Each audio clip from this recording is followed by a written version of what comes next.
Alhamdulillah hamdan katsiran tayyiban mubarakan fih kama yuhibbu rabbuna wa yarda. Asyhadu an la ilaha illallah wahdahu la syarikalah wa asyhadu anna Muhammadan abduhu wa rasuluh. Allahumma salli ala Muhammad wa ala ali Muhammad kama sallaita ala Ibrahim wa ala ali Ibrahim innaka Hamidum Majid. Wa barik ala Muhammad wa ala ali Muhammad kama barakta ala Ibrahim wa ala ali Ibrahim innaka Hamidum Majid. Allahumma 'allimna ma yanfa'una wa anfa'na bima 'allamtana wa zidna 'ilman wa fahman. Allahumma ati nufusana taqwaha wa zakkiha anta khairu man zakkaha anta waliyuha wa maulaha. Allahumma inna na'udzubika min 'ilmin la yanfa' wa min qalbin la yakhsha wa min nafsin la tasba wa min da'watin la yustajabu laha. Allahumma arinal haqqa haqqan warzuqna ittiba'ah wa arinal batila batila warzuqna ijtinabah. Ya Hayyul Ya Qayyum bi rahmatika astaghits aslih lana sya'nana kullah wa la takilna ila nufusina tarfata ain.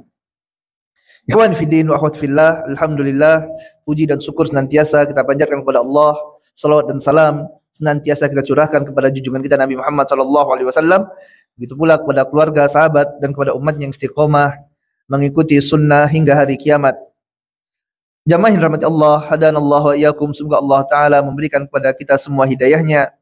Pada pagi hari yang berbahagia ini, kita akan melanjutkan pembahasan kita dari kitab Manhaj Salaf fi Ta'amuli Ma'al Fitan, buah karya Syekh Mashhur Hasan Al-Salman hafizahullah.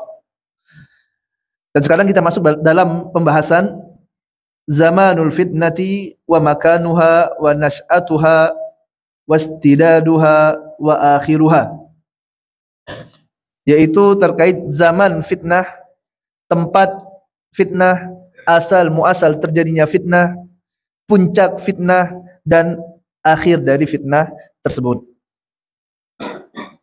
Qala muallifu rahimahullah, berkata muallif semoga Allah merahmati beliau, akhrajal Imam Ahmad an Muslim bin Abi Bakrah an abihi anna Nabiyya sallallahu alaihi wasallam marra bi rajulin sajidin wa huwa yantaliqu ila salati faqada salata wa raja'a alaihi wa huwa sajid faqama an-nabiy sallallahu alaihi wasallam faqala man yaqtul hadha faqama rajulun fahasara an yadayhi fahtarata sayfahu wa hazzahu thumma qala ya nabiy Allah bi abi anta wa ummi kaifa aqtulu rajulan sajidan yashhadu an la ilaha illallah wa anna muhammadan abduhu wa rasuluh thumma qala man yaqtul hadha faqama rajulun faqala ana fahasara an dhira'aihi wahtarata sayfahu wa hazzahu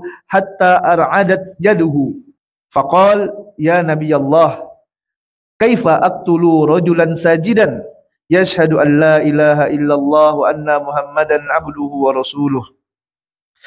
Faqala an-nabiy sallallahu alaihi wasallam walladhi nafsi biyadihi law qataltumuhu lakana awwala fitnatin wa akhiraha.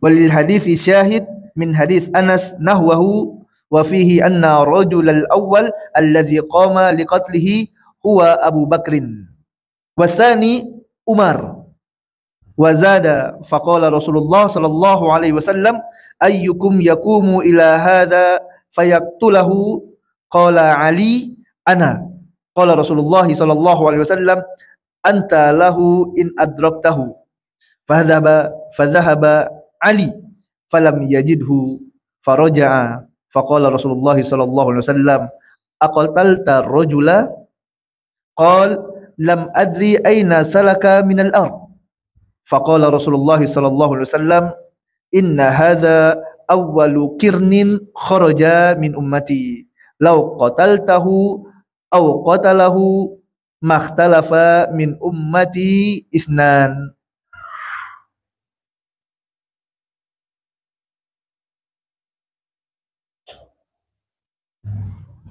فهذا الحديث يفيد البداية wal mansya'a wal haditsus sabiq alladhi fihi muhawaratul Umar wa Hudzaifah radhiyallahu anhuma fihi law mata Umar min ghairi qatlin lahabbat fitanun thumma aqla'at wa babuha yunghalaq amma in kutila fa inna babal fitan sayabqa maftuhan ala misra'i fa huwa yufidu istidada wal maut. Muallif hafizahullah ta'ala anhu memulai pembahasan dalam bab ini dengan membawakan sebuah hadis yang diriwayatkan oleh Imam Ahmad dari Muslim bin Abi Bakrah dari bapaknya bahwa Nabi SAW suatu ketika melewati seorang laki-laki yang sedang sujud. Laki-laki ini sedang salat, dilewati oleh Nabi SAW, dia sedang sujud. Fahuwa yang toliku ila sholat. Pada waktu itu Nabi SAW hendak pergi sholat. Waktu Nabi SAW hendak sholat, Rasulullah melewati seorang laki-laki yang sedang sujud. Faqada sholata. Kemudian setelah Nabi SAW menyelesaikan sholat, wa raja'a alaihi wa huwa sajid. Kemudian Nabi kembali melihat ke dekat orang tersebut dan melihat dia sedang sujud.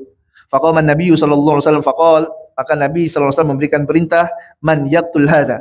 Siapa dari kalian yang akan membunuh orang ini? Seorang laki-laki yang tadi dia sedang beribadah kepada Allah Subhanahu wa taala. Rasul sallallahu alaihi wasallam katakan, siapa di antara kalian yang akan membunuhnya? Faqama rajul, kemudian berdirilah seorang laki-laki. Dan nanti disebutkan bahwasanya laki-laki yang pertama berdiri ini adalah Abu Bakar As-Siddiq radhiyallahu taala anhu. Fahasara an yadayhi fahtarata sayfahu wa hazzahu. Kemudian laki-laki ini pun menyingkap lengan bajunya, menghunuskan pedangnya dan menggerakkannya, bersiap untuk membunuh tadi, menjalankan perintah Nabi Muhammad sallallahu alaihi wasallam. Summa qala, kemudian laki-laki ini pun berbalik kepada Nabi sallallahu alaihi wasallam. Datangi orang tersebut, dia kembali lagi dan mengatakan, ya Nabi Allah, wahai utusan Allah, wahai Rasulullah, bi abi anta wa ummi, kaifa aqtulu rajulan sajidan yashhadu an la ilaha illallah wa anna Muhammadan abduhu wa rasuluh. Demi bapak dan ibumu, wahai Rasulullah, bagaimana aku akan membunuh seorang lelaki yang sedang sujud, yang dia bersaksi tidak ada Tuhan selain Allah dan Muhammad adalah hamba dan utusan Allah. Bagaimana sanggup aku membunuhnya, wahai Rasulullah? Abu Bakar sudah pergi dengan semangat tadi, mengeluarkan pedangnya, menyingkap lengan bajunya, bersiap menjalankan perintah Nabi SAW. Sampai ke tempat tersebut, lihat orang itu yang diperintahkan untuk membunuhnya adalah seorang yang zahirnya seorang muslim, yang bersyahadat, yang dia sedang sujud kepada Allah Taala. Lemah Abu Bakar Siddiq radhiyallahu ta'ala anhu kembali menghadap Nabi SAW dan menyampaikan uzurnya, tak sanggup kepada Rasulullah. Tsumma qala, kemudian kembali Nabi SAW mengatakan, man yaqtul hadha, siapa di antara kalian yang akan membunuhnya? Kembali Nabi SAW memberikan penawaran, siapa yang akan bunuh orang itu? Faqama rajulun faqala ana, maka berdirilah laki-laki yang kedua. Siapa? Dia adalah Umar bin Khattab radhiyallahu ta'ala anhu. Umar, seorang yang gagah berani, seorang jawara, jagoan Umar ini. Faqama rajul faqal ana, dia pun katakan, saya wahai Rasulullah. Maka Umar pun melakukan menyingsing lengan bajunya, mengeluarkan pedangnya, bersiap untuk mengeksekusi orang tersebut. Umar datangi, kemudian Umar juga dapati ternyata orang ini sedang sujud. Ditunggu-tunggu tidak bangkit dari sujudnya. Ya, dijelaskan oleh Syekh Masyhur hafizahullah, ya, Umar ingin menunggu dia bangun dari sujudnya. Bangun baru ditebas sama. Ternyata tidak bangun-bangun dia dari sujud orang ini. Dan Umar pun kembali kepada Nabi SAW dan mengatakan, Ya Nabi Allah, kaifa aqtulu rajulan sajidan yashhadu an la ilaha illallah wa anna Muhammadan abduhu wa rasuluh. Wahai Rasulullah, bagaimana aku sanggup untuk menebas orang yang sedang sujud ini dan dia bersyahadat, bersaksi tidak ada Rabb yang disembah kecuali Allah dan Muhammad sallallahu alaihi wasallam adalah utusan Allah. Umar tidak sanggup. Kan saya jelaskan bagaimana Umar bisa sanggup. Sedangkan Abu Bakar saja tidak sanggup melakukannya, wahai Rasulullah. Abu Bakar saja tidak sanggup. Seorang yang lebih baik daripada Umar. Abu Bakar tidak sanggup. Bagaimana aku sanggup, ya Rasulullah? Pada awalnya turun bawa pedangnya. Ternyata lihat, sudah Allah, lemah hati Umar. Melihat keadaan yang demikian. Faqala Nabi sallallahu alaihi wasallam, "Walladzi nafsi biyadihi, law qataltumuhu lakana awwala fitnatin aw akhiraha." Maka Nabi SAW bersabda, demi zat yang jiwaku berada di tangannya, demi Allah Tabaraka wa Ta'ala, kalau seandainya kalian membunuhnya tadi, membunuh orang itu yang diperintah oleh Nabi SAW untuk membunuhnya tadi, lakana awwala fitnatin wa akhiruha. Maka ini adalah akan menjadi awal fitnah dan akhir dari fitnah. Akan langsung tertutup itu fitnah. Memang ini akan jadi fitnah awalnya, tapi juga menjadi akhir. Awal dan akhir adalah pada waktu tersebut. Kemudian muallif membawakan syahid dari hadis Anas radhiyallahu ta'ala anhu, anna ar-rajul al-awwal alladhi qama liqatlihi huwa Abu Bakrin. Dijelaskan dalam hadis Anas bahwasanya rajul, lelaki yang berdiri pertama tadi adalah Abu Bakar, wasani Umar, dan lelaki yang kedua yang bangkit sewaktu ditawarkan oleh Nabi sallallahu alaihi wasallam adalah Umar. Kita lihat bagaimana semangatnya para sahabat ini. Ini menunjukkan bagaimana tingginya derajat Abu Bakar, keutamaan yang dimiliki Abu Bakar. Perintah Nabi, langsung Abu Bakar yang pertama kali berdiri. Tidak pakai mikir-mikir. Ini Nabi SAW yang memerintahkan, langsung Abu Bakar. Kemudian setelah Abu Bakar, langsung Umar. Ini subhanallah, semangatnya para sahabat untuk menjalankan apa yang diperintahkan oleh Nabi Muhammad SAW.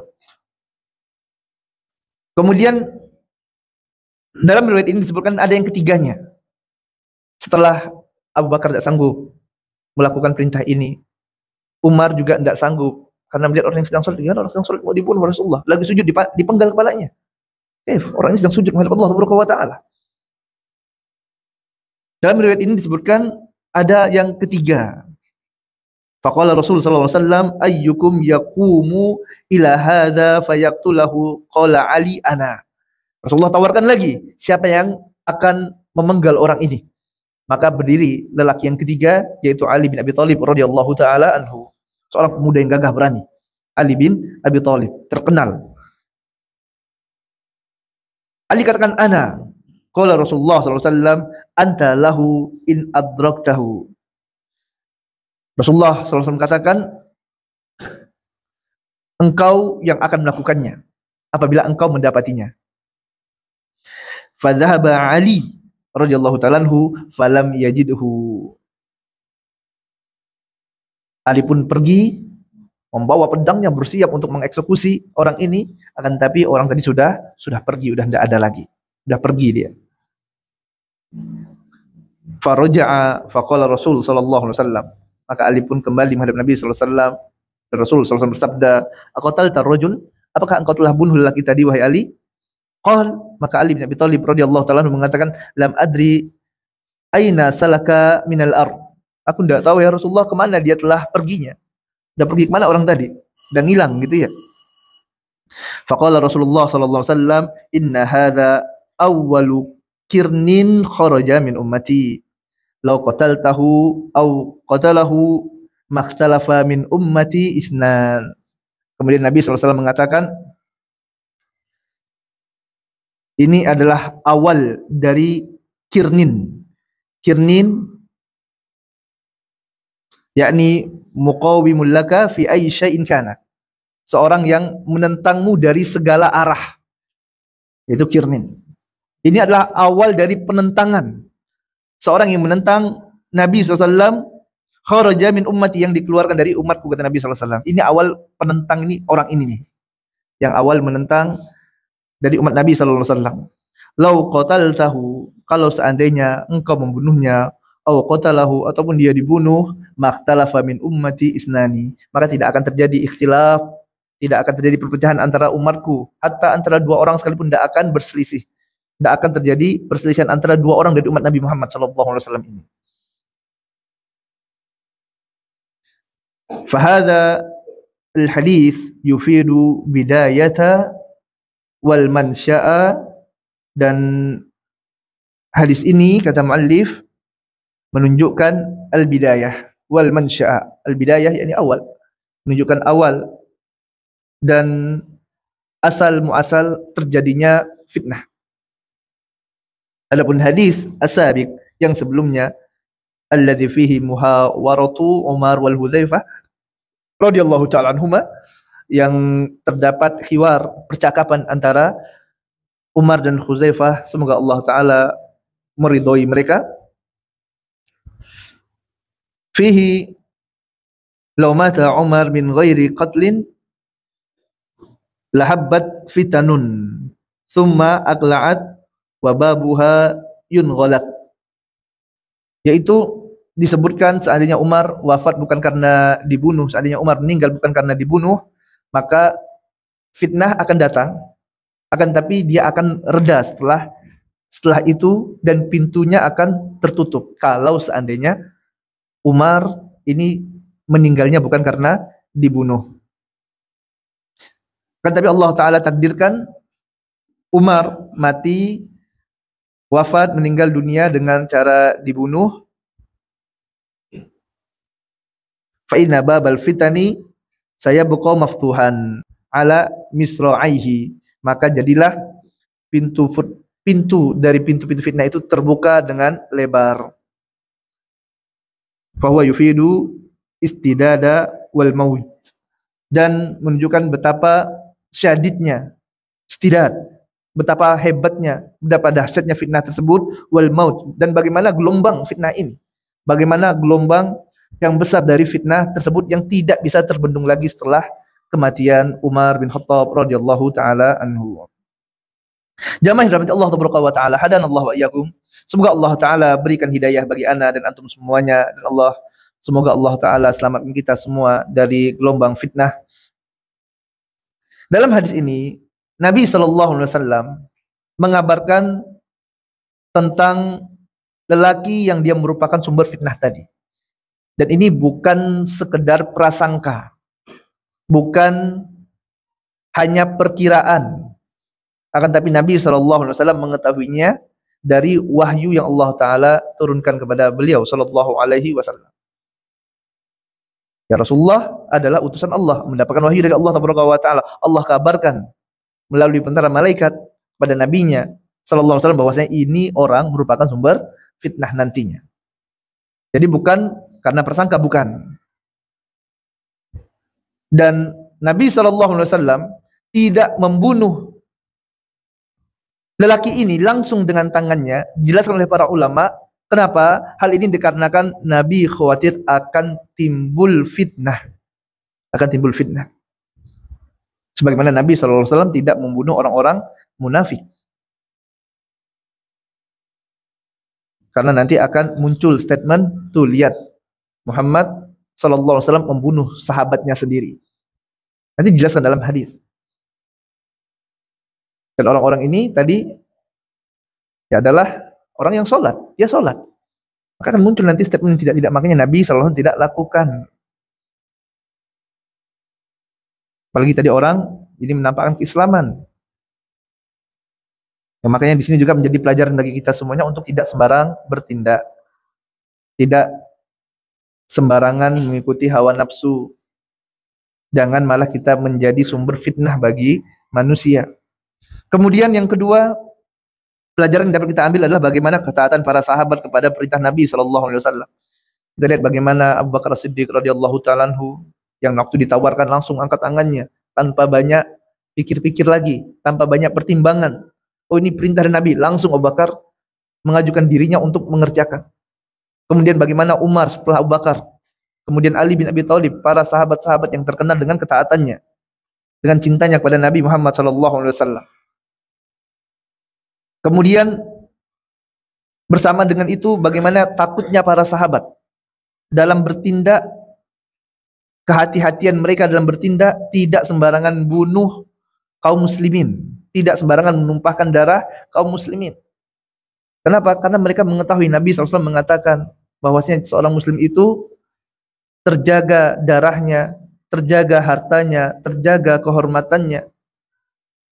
Makanya sewaktu para sahabat yang mulia ini datang ke tempat orang tersebut yang diperintahkan Nabi untuk membunuhnya, tidak kuat mereka untuk melakukannya. Kenapa? Karena mereka ingat Nabi SAW pernah melarang menjaga darah seorang muslim. Makanya mereka tidak sanggup. Tanya lagi kepada Nabi SAW, minta uzur pada Nabi SAW. Ini menunjukkan bagaimana para sahabat ini bukan orang yang sembarangan bunuh, main asal bunuh saja. Kemudian pelajaran juga yang dapat kita ambil, jamaah rahmati Allah Taala adalah hendaklah ahlu sunnah wal jamaah ini tidak mudah tertipu. Ahlu sunnah wal jamaah harus menjadi orang yang kritis. Apalagi di zaman yang penuh fitnah seperti sekarang ini. Betapa banyak seorang yang menampakkan ketaatan kepada Allah Taala di hadapan manusia, ternyata dia merupakan sumber dari malapetaka, sumber kebinasaan bagi dirinya. Sebagaimana orang-orang Khawarij, yang mana orang-orang Khawarij ini mereka adalah orang-orang yang rajin beribadah, mereka menghafal Al-Quran, akan tetapi Al-Quran tidak melewati tenggorokan kerongkongan mereka. Dan ternyata mereka adalah biang dari fitnah tersebut. Bahkan disebutkan oleh para ulama, hadis ini nanti berkaitan dengan orang Khawarij. Dan Khawarij merupakan fitnah yang pertama yang muncul, yang menyebabkan nanti umat Islam menjadi terpecah belah. Ini Khawarij. Dalam hadis Bukhari dan Muslim, dalam hadis disebutkan, Ba'atha Ali radhiyallahu ta'ala anhu wa huwa bil Yaman bi dhahabatin fi turbatiha ila Rasulillah sallallahu alaihi wasallam faqasamaha Rasul sallallahu alaihi wasallam baina arba'atin nafar. Suatu ketika Ali bin Abi Thalib radhiyallahu ta'ala anhu yang sedang berada di Yaman mengirimkan emas kepada Nabi sallallahu alaihi wasallam. Kemudian Nabi sallallahu alaihi wasallam faqasamaha, Rasulullah membaginya emas ini kepada arba'atin nafar, kepada 4 orang.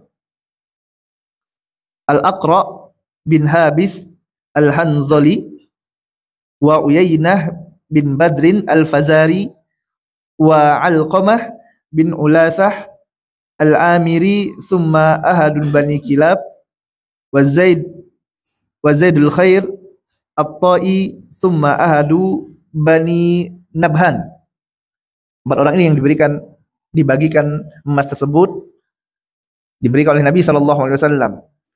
Qal faghadibat Quraisy, maka mendapatkan pembagian seperti ini kaum Quraisy pun marah. Faqalu, mereka katakan, atu'ti sonadida najdin wa tada'una, apakah engkau memberikan emas itu kepada pemuka-pemuka Najd dan engkau tinggalkan kami? Masa mereka engkau beri wahai Rasulullah, kami tidak dikasih emas tersebut. Faqala Rasul sallallahu alaihi wasallam, inni innama fa'altu dzalika li'atallafahum. Sungguh aku lakukan ini, kata Nabi SAW, untuk melunakkan hati-hati mereka. Ta'liful qulub. Rasulullah ingin mengambil hati mereka. Dan ini jamaah yang Allah Taala. Ya, fitnah harta itu luar biasa. Kadang sewaktu tidak ada harta, belum banyak uangnya, ini keluarga akur. Tapi sewaktu sudah bicara masalah harta, rusak hubungan kekeluargaan. Saudara baik-baik saja hubungannya, tapi pada waktu bahas tentang harta, bahas waris misalnya, warisan, jadi pecah saudara tersebut. Makanya masalah waris ini ditetapkan langsung oleh Allah Taala di langit ke-7. Tidak ada lagi bagian bagi manusia untuk bagi-baginya. Masalah harta bahaya. Yayasan awalnya sewaktu tidak ada uangnya lancar yayasan tersebut. Tapi sewaktu udah banyak uang mulai terfitnah dengan dunia. Ini dunia. Ya, kita lihat bagaimana kejadian pada perang Uhud juga seperti itu. Awalnya pergi ikhlas, tapi sewaktu sudah nampak kaum muslimin akan mendapatkan kemenangan, sudah ada ghanimah, ya masuk dunia fitnah. Betapa banyak karena masalah harta ini ribut di antara saudara dengan saudara, antara teman dengan teman yang lain. Ini fitnah harta. Faja'a rajulun kasul lihyati musrifu wajnatain ghairu al-ainain nati'ul jabin mahluku ra'si faqal ittaqillah ya Muhammad. Maka datanglah seorang lelaki. Pada saat tadi orang-orang Quraisy lagi protes tentang pembagian ghanimah, datang seorang lelaki, kata Ali bin Abi Thalib radhiyallahu taala. Yang lelaki ini memiliki ciri-ciri musrifu. Ciri-ciri yang pertama adalah kasfu lihyah. Jenggotnya banyak jenggotnya. Musrifu wajnatain, tulang pipinya menonjol. Ghairul ainain, matanya cekung. Natiul jabin, dahinya menonjol. Jenong, dahinya jendol gitu ya. Ya, dahinya jendol, jenong. Makhlukur ra'si, kepalanya dicukur. Kepalanya, rambutnya dicukur. Kemudian lelaki ini tadi mengatakan, bertakwalah wahai Muhammad. Bertakwalah kepada Allah wahai Muhammad. Jemaah rahmati Allah taala. Ya, ini ciri-ciri tadi yang disebutkan. Ya, ini tidak bisa kita katakan ini adalah ciri secara umum seperti itu semuanya, enggak. Artinya ini nanti orang ini adalah khawarij. Nanti dalam pelajaran hadis akan disebutkan di antara ciri-cirinya tadi yang disebutkan, ya, jenggotnya lebat. Bisa kita katakan orang itu jenggotnya lebat khawarij, itu tidak bisa. Ya, tidak bisa mengeneralisir secara umum seperti itu. Dahinya nonjol, oh ini orang yang jendol khawarij nih. Antum khawarij, kenapa kepala antum jendol, kening antum jendol, jenong gitu. Tidak, bukan seperti itu memahaminya. Kemudian rambutnya dicukur, cepak atau botak. Walaupun ini yang bagian makhluk ra'si ini, kepala dicukur, ini sebagian ulama memakruhkan mencukur rambut, mencukur cepak atau botak, ini dalam rangka apa? Menyelisihi khawarij. Sebagian ulama dari mazhab Hambali dan Syafi'i memandang memakruhkan rambut yang cepak dikarenakan ini merupakan ciri dari khawarij. Syekhul Islam Ibnu Taimiyah rahimahullah mengatakan di antara kebiasaan khawarij adalah mencukur kepala mereka, rambut mereka dicukur, cukur cepat. Allah taala, hadanallahu wa iyyakum. Semoga Allah taala memberikan hidayah bagi kita semuanya. Jadi tidak semua orang tidak semua ulama memakruhkan rambut cepak ini. Ya memang kita katakan tadi ada sebagian ulama, tapi tidak semua. Sebagian ulama yang lain ya mengatakan bahwasanya yang dimaksud dengan yang dimakruhkan di sini ya adalah model rambut al-ghaza, yaitu dicukur sebagian dan sebagiannya ditinggalkan. Sebagaimana apa yang dikatakan oleh Ibnu Qudamah dan Imam Nawawi, yang mereka mengatakan ini yang dimaksud adalah al-ghaza. Tapi tadi tetap ada sebagian ulama yang mengatakan enggak, ini cukur, cepak ataupun botak ini diantara ciri-ciri khawarij. Ya, maka para ulama menjelaskan semuanya kembali kepada apa? Kembali pada niat. Kembali kepada niatnya. Jika dia niatkan, dia cukur rambutnya cepat, ingin menyerupai khawarij ataupun ingin menyerupai kelompok sesat lainnya, maka inilah yang dimakruhkan. Ya, inilah yang dimakruhkan. Dan nanti semuanya akan kembali kepada uruf, adat kebiasaan di suatu tempat. Selama dia tidak niatkan untuk mengikuti kelompok yang menyimpang tadi dengan mencepak rambutnya, maka tidak masuk dalam larangan tersebut. Allahu taala alam. Ini tadi ciri-cirinya. Ya, orang tersebut yang memprotes Nabi sallallahu alaihi wasallam mengatakan, "Wahai Muhammad, bertakwalah kepada Allah." Orang tersebut jenggotnya panjang. Kemudian pipinya menonjol, matanya cekung. Dahinya jendol, kepalanya jenong.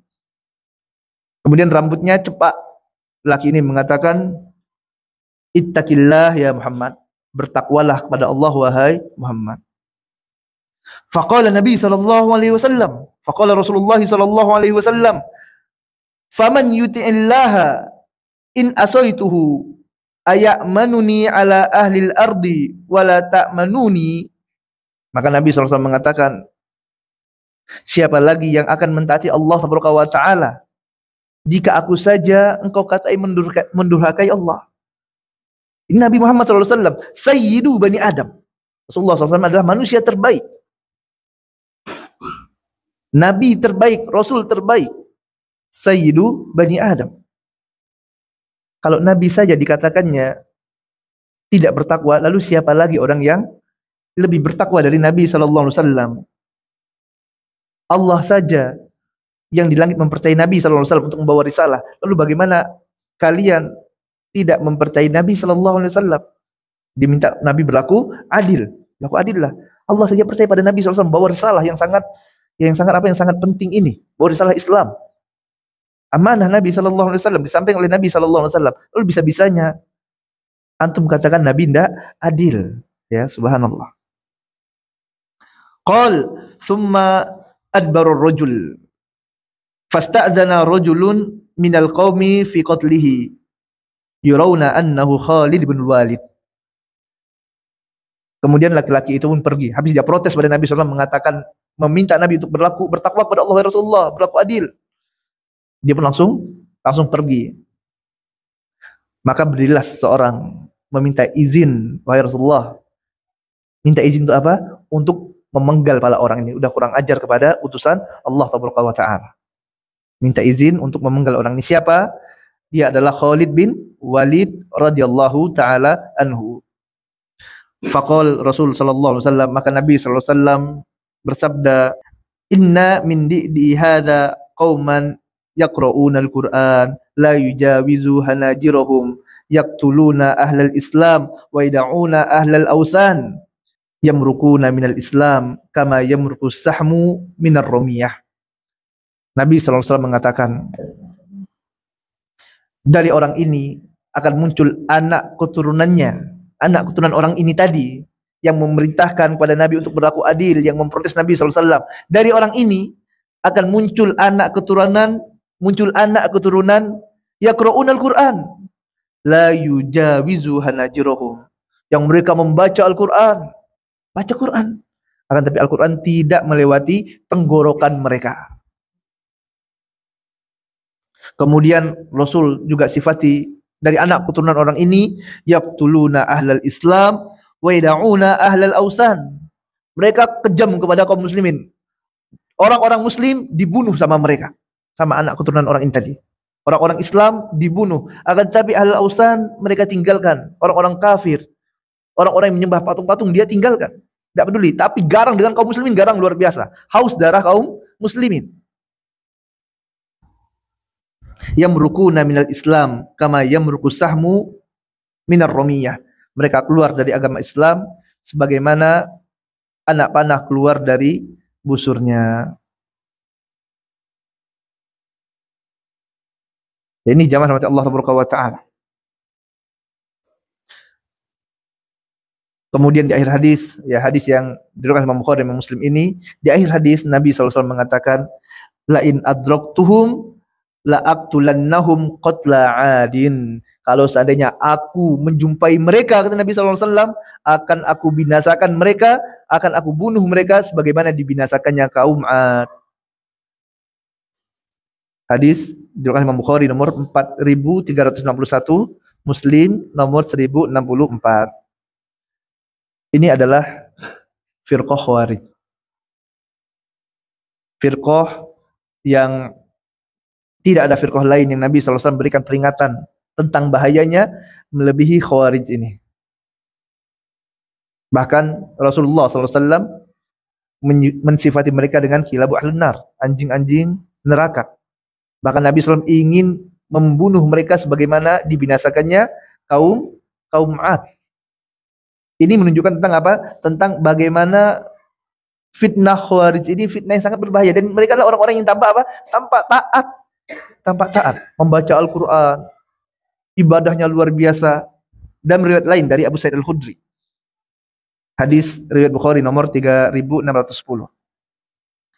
An Abi Sa'id Al-Khudri radhiyallahu ta'ala anhu qala bainama nahnu inda Rasulillah sallallahu alaihi wasallam wa huwa yaksimu kisman atahu Dzul Huwaisirah fahuwa rajulun min Bani Tamim faqal ya Rasulullah i'dil. Dari sahabat yang mulia Abu Sa'id Al-Khudri radhiyallahu ta'ala anhu, semoga Allah meridhai beliau, dia mengatakan, ketika kami berada di sisi Nabi sallallahu alaihi wasallam, yang mana pada saat itu Rasul sallallahu alaihi wasallam sedang membagikan ghanimah, maka datanglah Dzul Huwaisirah. Dan Dzul Huwaisirah, kata Abu Sa'id Al-Khudri, dia adalah seorang lelaki dari Bani Tamim. Kemudian dia mengatakan, ya Rasulullah i'dil, wahai Rasulullah berlaku adillah. Ya, Dzul Huwaisirah ini memerintahkan Nabi untuk berlaku adil. Faqal wailak wa man ya'dilu idza lam a'dil qad ji'tu wa khasirtu in lam akun a'dil. Maka Nabi SAW katakan, celaka engkau, celaka engkau. Siapa yang akan sanggup berlaku adil jika aku saja tidak sanggup berlaku adil, kata Nabi SAW. Siapa lagi yang akan adil kalau aku saja engkau katakan tidak adil? Sungguh aku akan celaka apabila aku tidak bertindak adil, kata Nabi SAW. Faqala Umar, ya Rasulullah, i'zan li fihi adrib unuqahu. Kemudian Umar maju, wahai Rasulullah, berikan izin kepadaku ya Rasulullah, akan aku penggal kepala orang ini. Umar minta izin pada Nabi SAW, ingin apa? Penggal kepala orang yang kurang ajar tadi, kurang ajar kepada Nabi Muhammad SAW. Faqal, maka Nabi SAW bersabda, da'hu, tinggalkan dia wahai Umar, biarkan aja dia, jangan dibunuh, kata Nabi SAW, tinggalkan. Fa inna lahu ashaban, karena sungguhnya orang ini memiliki sahabat-sahabat, dia ada teman-temannya, ada sahabat-sahabatnya, ada pengikutnya orang ini. Yang mana pengikutnya, kata Nabi SAW, sifat dari pengikut orang-orang dari Dzul Huwaisirah ini, sahabat-sahabatnya, yahkiru ahadukum salatahu ma'a salatihim. Kalian akan menganggap remeh salat kalian wahai Umar, salat kalian wahai para sahabat. Kalian akan menganggap remeh salat kalian dibandingkan salat sahabat orang ini tadi, sahabat-sahabat dia ini Dzul Huwaisirah. Wa siyamahu ma'a siyamihim, dan puasa kalian tidak ada apa-apanya dibandingkan dengan puasa mereka. Yaqra'unal Qur'an la yujawizu tarakihum, yang mereka membaca Quran tapi Al-Quran tidak melewati tenggorokan mereka. Yamrukuna minad din kama yamruku sahmu minar ramiyah, mereka keluar dari agama Islam sebagaimana anak panah melesat dari buruannya. Dalam riwayat lain disebutkan, tuhakkiruna salatakum ila salatihim wa a'malakum ila a'malihim wajibahahum qarhatun min kasratis sujud. Kalian akan memandang remeh solat kalian jika dibandingkan dengan solatnya mereka ini. Dan kalian akan memandang remeh amalan-amalan soleh kalian jika dibandingkan dengan amal soleh mereka. Wajibahum qarhatun min kasratis sujud. Kemudian kening-kening mereka, saking banyaknya mereka sujud itu tampak hitam. Kenapa? Karena sering sujud kepada Allah Subhanahu wa ta'ala. Ahli ibadah mereka ini. Disebutkan pula wujuhuhum wujuhul atfal wa qulubuhum qulubus syayatin.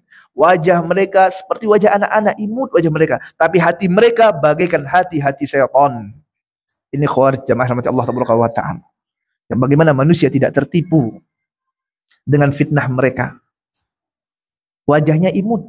Antum tidak nyangka, oh ini wajahnya subhanallah. Tidak nampak, tapi ya Allah, luar biasa. Wajah imut, taat, hafal Quran, rajin sholat, rajin puasa. Gimana manusia tidak tertipu? Orang yang tidak mempelajari hadis Nabi SAW, tidak mendengarkan nasihat dari para ulama, pasti akan tertipu dengan orang ini. Wajahnya imut, akan tapi qulubuhum qulubus syayatin. Hati mereka bagaikan hati setan. Subhanallah, hati mereka bagaikan setan. Luar tampak indah gitu. Tampak bagus orang ini, tapi ternyata hatinya busuk bagaikan hati setan. Bahkan bukan hanya kehormatan kaum muslimin saja yang mereka halalkan, darah kaum muslimin mereka tumpahkan. Ini orang-orang Khawarij. Bahaya. Firqah ini, firqah yang ekstrim ini. Yang Nabi SAW sifati mereka bagaikan kilabun ahlun nar, anjing-anjing penghuni neraka. Yang Rasulullah SAW kabarkan, kalau aku temui mereka, akan aku binasakan mereka sebagaimana dibinasakan kaumnya Nabi, ya sebagaimana dibinasakan kaum Ad.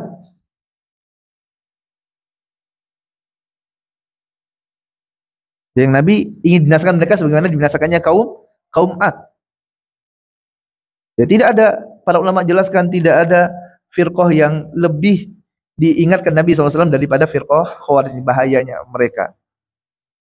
Luar biasanya dampak dari kerusakan yang mereka berikan kepada umat Islam.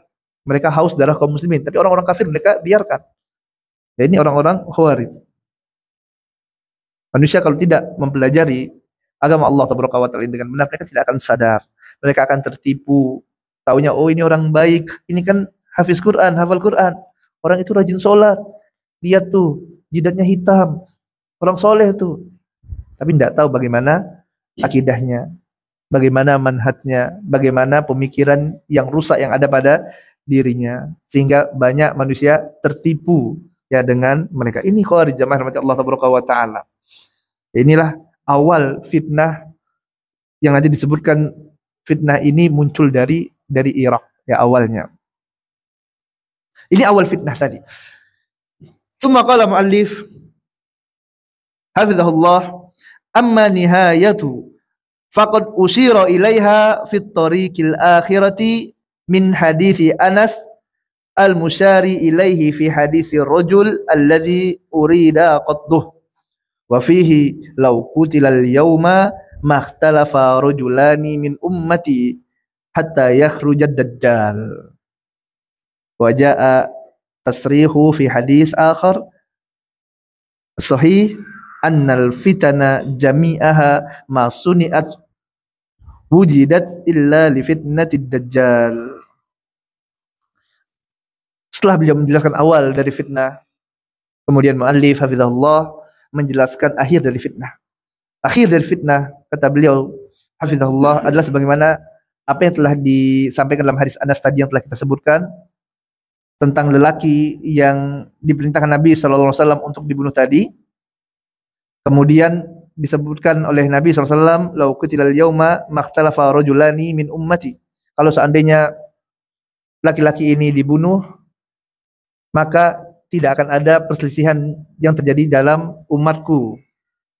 Hatta dua orang sekalipun dari umat Muhammad SAW tidak akan berselisih. Kan, tapi itu tidak dilakukan ya, tidak dibunuh lelaki ini. Hatta yakhruja ad-dajjal, sampai keluarnya dajjal, ya sampai keluarnya dajjal. Dan muallif katakan terdapat hadis-hadis lainnya yang menjelaskan nantinya bahwasanya akhir dari segala fitnah ini yaitu adalah sampai keluarnya dajjal. Ya, sampai keluarnya dajjal. Bahkan fitnah yang ada pada hari ini, fitnah semuanya tersebut merupakan muqaddimah dari fitnahnya dajjal ini. Inilah fitnah yang paling besar. Semua fitnah yang ada sekarang merupakan disiapkan untuk apa? Untuk menyambut fitnah paling besar nanti, yaitu fitnah dajjal. Ya. Dajjal, jamaah rahmat Allah Taala, yang disebut oleh muallif di sini, dia adalah seorang manusia, Bani Adam.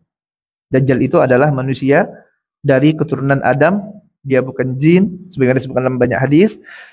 Kemudian juga bukan sekedar simbol, tapi Dajjal ada, manusia.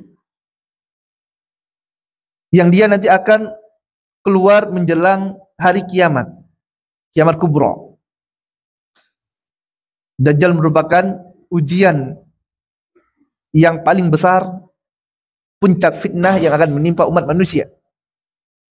Rasul SAW menyebutkan Dajjal ini dengan Al-Masih Ad-Dajjal.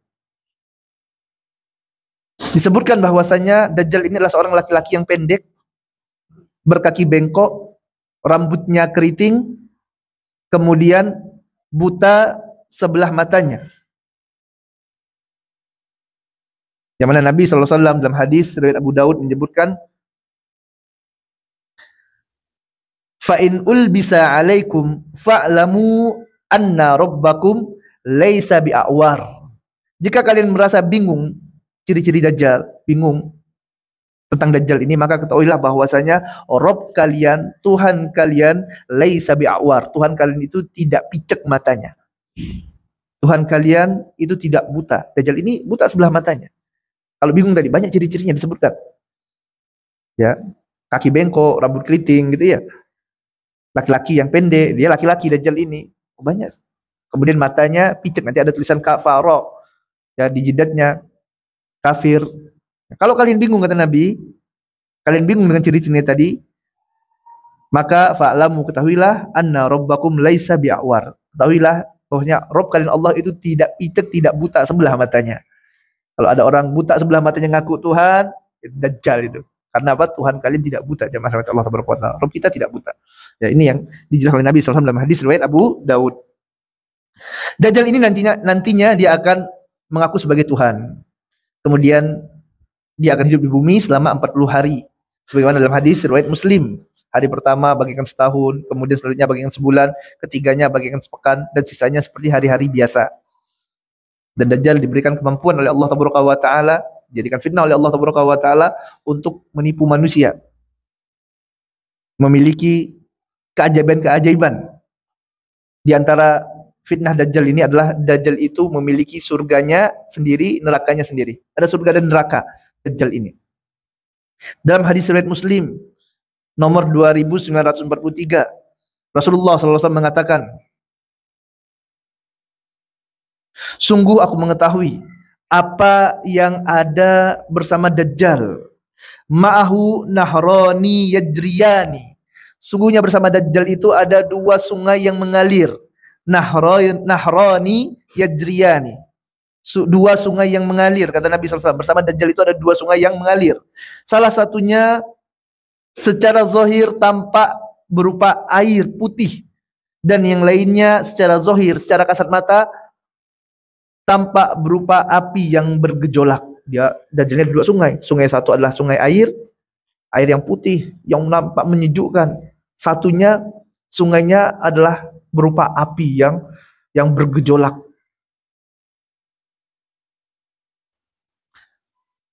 Kemudian Nabi SAW mengabarkan, fa imma adrakanna ahadun falyati nahral ladzi yarahu naran. Apabila salah seorang di antara kalian mendapatinya, ketemu dengan Dajjal ini, dan Dajjal tadi membawa sungai ini, maka hendaklah kalian datangi sungai yang tampak seperti api. Ini kabar dari Nabi SAW. Secara zahir, secara akal manusia, api membinasakan. Api akan menjadikan orang tersakiti, binasa kena api, terbakar. Secara akal manusia, logika manusia. Tapi ini adalah agama jamaah Allah Taala. Makanya agama Islam ini bukan dengan akal-akalan saja. Sebagaimana orang-orang Mu'tazilah yang mereka mendahulukan akal daripada dalil.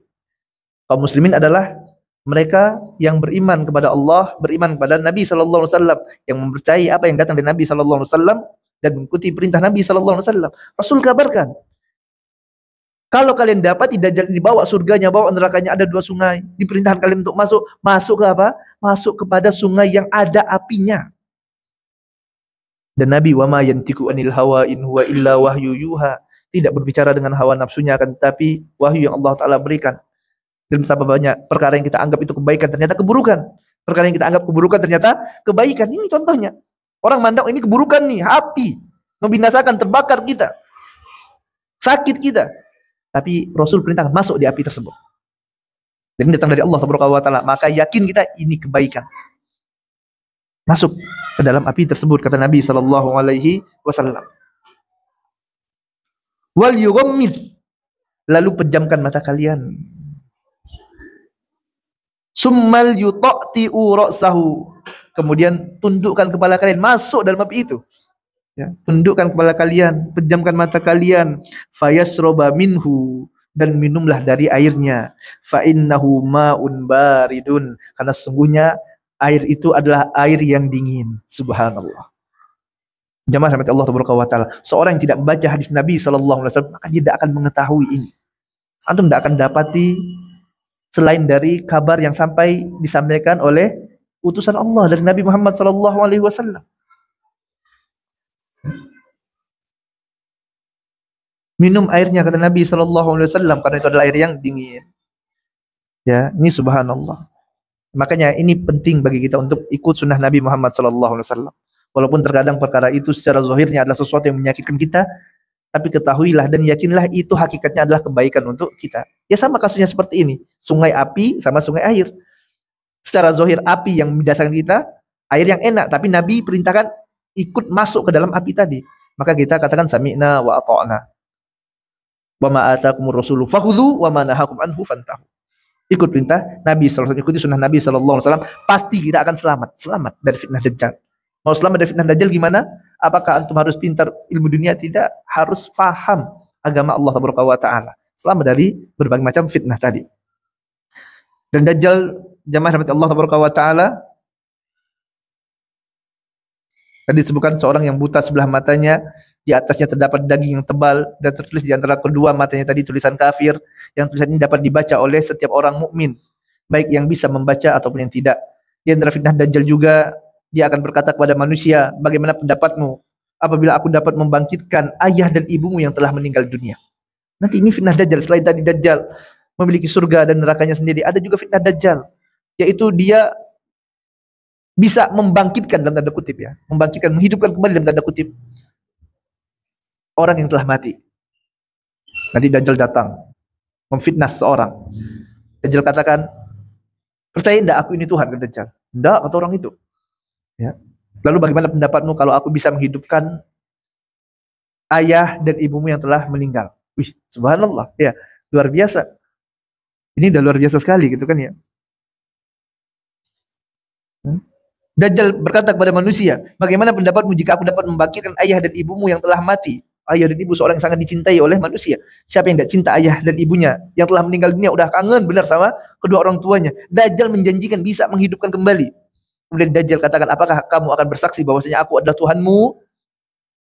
Maka manusia tersebut pun, manusia yang jahil ini mengatakan, na'am, aku akan bersaksi. Kalau kamu bisa hidupkan bapak dan ibuku, aku akan bersaksi kamu Tuhan. Dia kata orang ini. Kemudian datanglah syaitan yang menjelma di hadapannya. Jadi yang dihidupkan itu bukan orang telah mati tadi, karena orang sudah mati tidak mungkin bisa dihidupkan kembali. Ya, mereka berada di alam barzah, suatu tempat yang kokoh, tidak bisa bangkit lagi. Tapi Dajjal mengakali, datang syaitan yang menyamar jadi kedua orang tuanya tadi. Kemudian muncullah syaitan tadi, menjelma di hadapan orang ini dalam bentuk dan rupa ayah dan ibunya. Kemudian keduanya mengatakan, setan tadi yang menyerupai ayah dan ibu orang ini mengatakan, ya bunai, ittabi'hu fa innahu rabbuka. Wahai bunai, wahai anakku yang aku cintai, ittabi'hu, ikuti orang ini, ikuti Dajjal tadi. Karena sungguh dia adalah Robmu, ya Allah. Orang yang jahil, yang bodoh. Yang memerintahkan siapa? Orang tuanya. Dan betapa banyak manusia pada hari ini yang mereka mengerjakan kesyirikan. Kenapa? Karena ikut amalan nenek moyang. Karena orang tuanya ngerjakan ini, kakeknya ngerjakan ini, nenek moyang melakukan ini, dia ikut. Ini orang tuanya datang yang udah lama meninggal, muncul di hadapannya, kemudian memintanya untuk apa? Ikuti orang ini yang telah menghidupkan dia tadi. Karena ini adalah Tuhanmu. Ini bagaimana tidak terfitnah orang-orang yang jahil tersebut, orang-orang yang bodoh tersebut. Dan ketahuilah jamaah rahmati Allah Taala, semua tempat nanti kata Nabi SAW akan dimasuki oleh Dajjal ini, semua tempat kecuali dua tanah suci, yaitu Mekah dan Madinah. Dalam hadis riwayat Muslim disebutkan, tidak ada suatu negeri pun yang tidak akan dimasuki oleh Dajjal kecuali Mekah dan Madinah, karena tidak ada satupun pintu untuk masuk ke dalam dua tempat yang mulia ini, melainkan di sana ada malaikat Allah yang berbaris menjaganya. Tidak bisa masuk di Mekah dan Madinah. Kemudian nanti Madinah pun akan berguncang sebanyak 3 kali dalam hadis disebutkan, sehingga Allah akan mengeluarkan orang-orang kufar dan munafik yang ada dalam kota Mekah dan Madinah tersebut. Subhanallah. Ini Dajjal. Ini adalah puncak fitnah dan akhir fitnah tersebut. Wabillahi taufik. Semoga Allah Ta'ala berikan kepada kita semuanya taufik. Ini saja yang dapat Anda sampaikan pada kesempatan yang berbahagia ini. Semoga apa yang Anda sampaikan dapat bermanfaat bagi Anda pribadi dan bagi antum dan antuna semuanya. Semoga Allah Ta'ala catat pertemuan kita dalam catatan amal kebaikan kita semua. Dan semoga Allah Ta'ala kumpulkan kita dalam surganya, di surga Firdaus bersama Nabi yang kita cintai, Nabi Muhammad Sallallahu Alaihi Wasallam. Wa sallallahu ala nabiyina Muhammadin wa ala alihi wa sahbihi ajma'in. Wa akhiru da'wana walhamdulillahirabbil alamin. Subhanakallahumma wa bihamdika asyhadu an la ilaha illa anta astaghfiruka wa atubu ilaik. Assalamualaikum warahmatullahi wabarakatuh.